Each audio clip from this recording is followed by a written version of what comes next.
Darn, it's still here.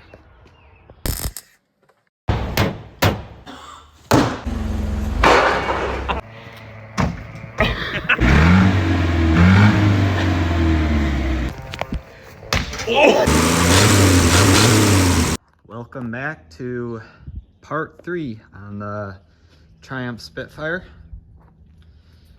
If you haven't seen part 1 or part 2, I highly recommend going to watch so you know where we are in this build.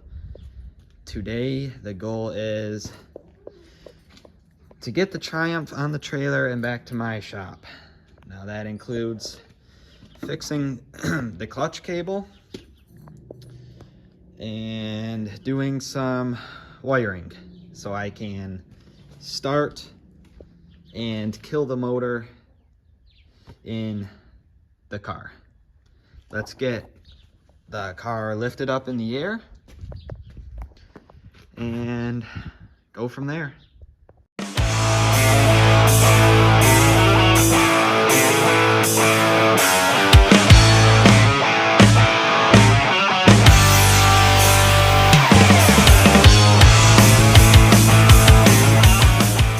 Now that we have the car in the air, you can see a little better. Need to make a bracket that holds this right here and stiffen up this one. And I'll be back when that is done. All right, a little update. Got the bracket made. Turned out pretty nice. Next step, to modify this so it doesn't fold. Thinking just a piece of metal from here to here. We'll see how fancy I get with it. But we're gonna wheel the Spitfire out to that shop so I can weld it. Another update. Got the brace welded in. And good news. Clutch works. Feels good. The next step is wiring. I'll show you guys what I have going on here.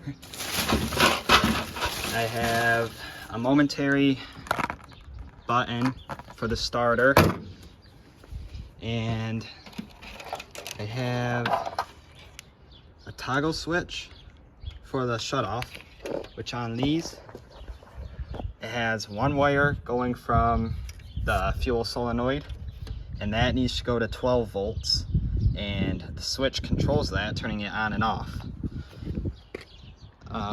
For the starter button, I just have wire going from positive to the starter solenoid side of the motor, and so I'll wire that in and give you an update when I'm done. I now have it all wired up. It's absolutely gorgeous. Anyways, it works. So we have button, and then fuel solenoid. Next step, I guess let's drive it on the trailer. Just drove it up on the trailer. Tried to get a video, but my phone fell. New to this YouTube stuff. Anyways, yeah, put it in first. Drop the clutch, didn't even need any throttle. With all the torque it has, just climbed right up. Next, let's take her to the shop, do a cooling system, fix a couple sketchy things, and get right back to it. Took the car through a quick car wash. Not a cleaner, but you can see all the overspray in it. But that'll all buff out. Not a bad little car.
are back at my shop. I'm gonna start attacking cooling system. Gotta weld this bar back in for the radiator to sit on. Yeah, then we should be able to figure out how to attach the radiator. This was the bracket that came with it. I don't like the look of it, so I got some new metal. I'm going to fabricate something that looks a little better, and we'll go from there.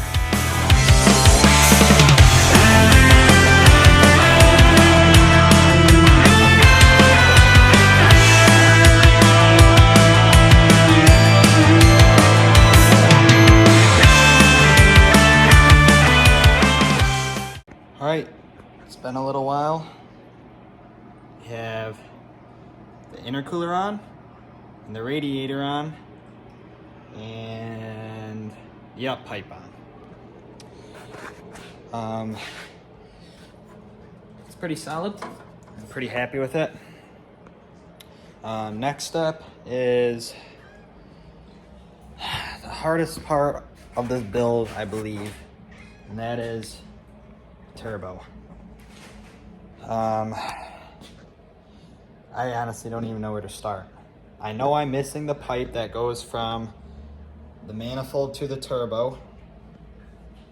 So yeah, I'll put you on time lapse and we'll see how it goes.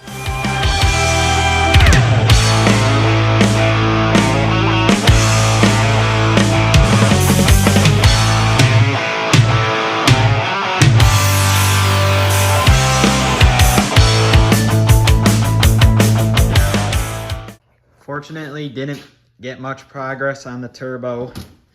Oh, that's good for it. But need to go find a 1.5-inch hole saw to make a flange that bolts to this for the tube that goes to the exhaust manifold, and I got to go to AutoZone to try and find the proper flange for this because it's got the donut on it, and then we'll go from there. Tune back to part 4.